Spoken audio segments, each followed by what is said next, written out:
Good afternoon, good people, coming at you from inside the Dragon Wagon on Monday, the 17th of May. It is another update, another Monday update. And once again, the sun is shining here in Ireland. I don't know what it is about you people, but every time I start recording a video, it's as if Ireland thinks, hey, Paddy's, he's doing a video, break out the sunshine, make everyone think it's sunny here all the time. And then the clouds part, the sun comes out, it shines, everyone's happy, and then when I hit stop recording, the heavens open up and it starts raining. Anyway, a quick update about the Kickstarter. I didn't do an update last Monday. I left it a little later than normal. I think it was like Thursday or Friday when I posted the last update, so not an awful lot has happened since then. I will say that we've made a bit more progress in terms of finishing Eisendoor's Vault of Tragic Treasure and the Order of Elemental Chaos. When I say finish them, they are mostly written. The Eisendoor's Vault of Tragic Treasure, it is written already. It's just we're going through a few final passes on it, especially the magic items. We want to make sure that they are nice and neat and tidy before they go off to the rules editor, and then we'll review those after he has had a look and then send them off to the line editor.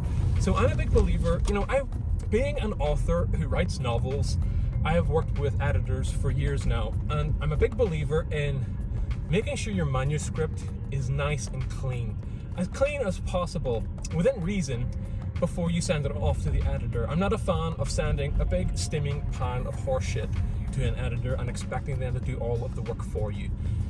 Because number one, that's lazy and disrespectful.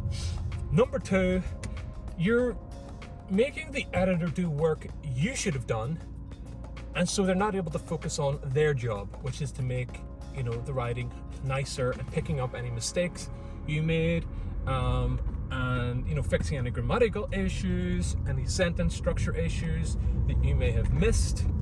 You're going to miss these things because when you're in the weeds, you can't see the bigger picture, you make silly mistakes. I always get editor notes back to me and I'm reading through and I'm like, Ellen, you are right, how did I not see that?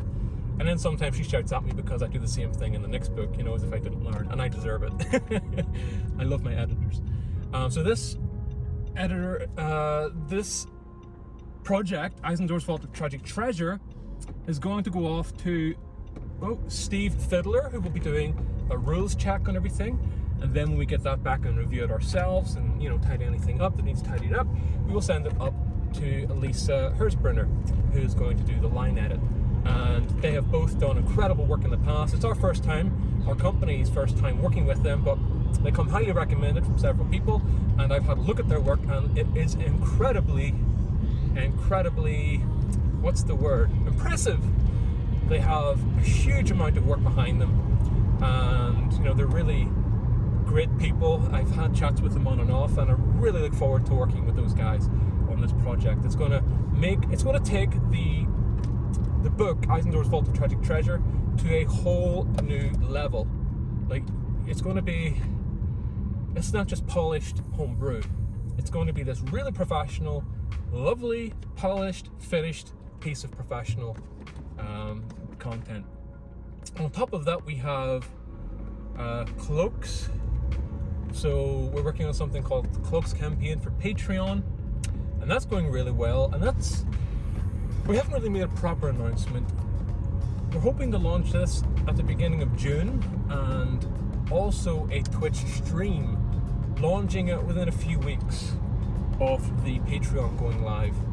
And we'll be creating a bunch of free stuff, just to give people an idea of what that involves. Because I don't like people having to give you money to see what you're doing. I like to give people an idea of what we're doing, and then they can decide based on that whether it's good enough, whether it warrants an investment. Because I don't want people to pay me and then we give them something and they're not happy with it. That's not the experience I want people to have. I want people to get something for free, get a little sampler, try it out, read it over, they realize they enjoy it, and then they want more, so then they're happy to invest.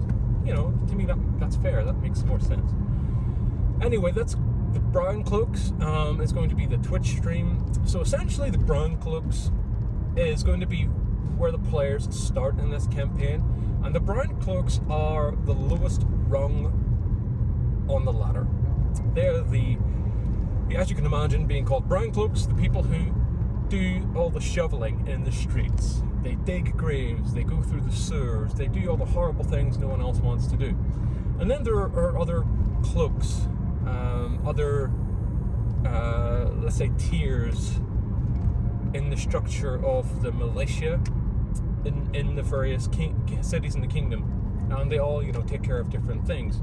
So this lends itself really nicely to a West Marches style campaign where people can come and go, players can come and go. You don't always have to have the same player, and yeah, it can be a lot of fun. And you don't need to always have the same people, and it's not relying on the same people turning up, because that could be a real challenge, especially in person, even online. Getting the same people to commit to the same time every week or every month and being there for every game. Because when one person doesn't show up, generally it breaks the game, and it could be a lot of work for the dungeon master. So the style of play that we're creating with this campaign takes that away, although it does include mechanics for an overall overarching campaign. Another thing I want to talk about is I went out and had an in-person game for the first time in well over a year. I went on Friday and had this incredible experience. It was a lot of fun, and it wasn't just a lot of fun because it was my first time playing Dungeons and Dragons in person. I was a player, by the way, not the dungeon master, and I find it very difficult to enjoy a game as a player, because I've been really spoiled in terms of dungeon masters. Like, most of the dungeon masters I've had in the past have been really good, like Matt Mercer and above level good. And some of you are saying Matt Mercer's the best DM in the world. The best DM in the world is the DM who has given you the most fun in playing Dungeons and Dragons. That's my opinion on what the best DM in the world is. And I've had several of those DMs, and one of them in particular sticks out, and it's the guy who ran Storm King's Thunder for us in person for several years before the pandemic hit, and I'm really looking forward to getting back to that. But because I've been spoiled with these world-class dungeon masters, let's call them, I've played a few games, and the games just weren't up to standard because this bar was set so high. You go into a game expecting the same thing, the same level of play, and not just from the DM, but from the other players, because in person, especially when I am playing with other players, they're always of a certain standard or quality, and it's not online, it's just that I don't know what it is. It's just I've had experiences over the last year online where I've joined games and they just weren't what I was anticipating. Now, I've played some games online that have been amazing. They've been really good, and I've immensely enjoyed them. Or enjoyed them immensely, if you're going to speak proper English. But yeah, so when I went to play this game, I was a little bit nervous about being a player, because I thought, I wonder if I'm going to enjoy this, because I haven't had a great experience as a player over the last year. It's been a bit hit and miss. And I have to say, my good buddy Jared McCauley, who invited me down to play the game in an old cathedral of all places, the perfect place for Dungeons and Dragons. It was this old Catholic chapel, and it's kind of being renovated to be used as like a community place for people to come together and game and do certain things, have fun, chill out, somewhere for people to go and hang out and have a good time, play Dungeons and Dragons and all these other good things. But it still has all the old statues, the old vaulted ceilings, the stained glass windows, the old stonework on the walls. It was like the perfect setting for D&D. And the best part of it was, like, now maybe I won't go into that. Maybe I'll talk about this another time. And I am actually going to talk about this whole experience another time, and I'm writing a post about it, because my good friend Jared McCauley was DMing, and it was his first time being a dungeon master in 5th edition. And halfway through the game, he approached me. We had like an intermission, and he said something along the lines of, "Oh, Pat, I was really nervous about, running D&D because, I know you're a DM and I don't really know all the rules all that well." But I have to say, right, his nervousness was unwarranted totally, because I came away from that table having had one of the best D&D experiences I've ever experienced. One of the best Dungeons and Dragons games I've ever played. It was really good. My hat off to Jared McCauley. I think sometimes when you're a first-time DM in a new system, it just lends to, you're not bogged down by the rules as much. You're not tied down and restricted and limited by having all these things in your head and all these thoughts about how things should happen, all these presuppositions, and just you're free to do whatever you want loosely within the game mechanics, and sometimes that can lead to a lot more fun. And it really highlighted to me the difference between a one-shot and a campaign. And the problem with most one-shots is, at least that I've played in, is that the dungeon masters tend to run them like they're a campaign, but they're not campaigns, they're one-shots. And one-shots, after, it's sort of, I knew this in the back of my head, but having experienced it through the eyes of a player in the game run by Jared McCauley, which was out of this world, amazing.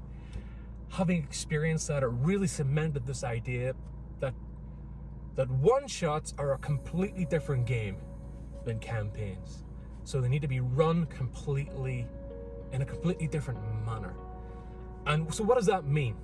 Well, I'm not going to go into what that means right now, but I'm going to do a bunch of videos on it. I'm going to do a few blog posts on it and talk about it in a little bit more detail, because one-shots offer so much potential, so many opportunities for awesome things to happen, and to reach out and experiment and do weird shit and bring in, weird character ideas. And, just because it's a one-shot doesn't mean it can't have beautiful character moments and, big reveals and awesome things. It just means that you have a shorter time in which to do them all. And if you can do them all in a nice creative way and in a nice neatly little packaged one-shot, it could just be so much better. You see, I'm going to put it this way. One-shots are like an espresso, okay? So you've got this really concentrated shot of coffee. You drink it, boom, you're awake. You have an Americano, right? It's a much bigger cup of coffee, but it's not as concentrated. It's more diluted. It takes longer to consume. It's, more relaxing. You can take your time with it. And that's what a campaign is, right? A campaign is, you're in for the long haul. Take your time, you enjoy it, you relax, you work your way through the motions, okay? Now the problem is with when DMs run a campaign and then they go and run a one-shot, instead of creating an espresso in an espresso cup, they take the coffee, the Americano, and they go, oh, let's put this into the espresso cup. We have a one-shot. It's like, no, that is not a one-shot. That is not an espresso. You've taken some of this and put it into that. So what you're doing is you're making a slice of a campaign. A slice of a campaign does not a one-shot make. And here's a good way of knowing whether you've done it right or not. And doing it right, what that means is up for argument. I'm not saying that you should do it one way or another, but in my mind, I'm just thinking this all through. This is how it should work. If you get to the end of a one-shot and everyone's like, oh, we need to turn it into a campaign. Let's run another one-shot, or let's run it again, only it can be a campaign because it was so much fun. To me, that was not a one-shot. That's not a bad thing. I'm not saying taking a slice of a campaign and running it as a one-shot is a bad thing. I'm just saying that to me, that is not a one-shot. That is not, you have not fulfilled the potential of a one-shot. If people still want to play something, still want to continue that little story or that little thing that you created, to me that is a slice of a campaign. It wasn't a one-shot. They're two very different things. And I'll go into more depth as to what I think the difference is in, later videos, like I said, but that's just something to think about. Anyway, do you agree? Do you disagree? What do you think? What do you think a one-shot is compared to a campaign? Should they be that different? If you take a little slice of a campaign and run it as a one-shot, is that a one-shot? I don't know. You tell me. I'm open to suggestions. I'm willing to hear people's opinions. Let me know in the comments. And maybe hit that like button, hit the subscribe button if you haven't already. I hate saying all those things, but if you want your channel to grow, apparently you have to do it. And I guess that's enough for today. I'm wishing you guys all the best, and until next time, keep rolling.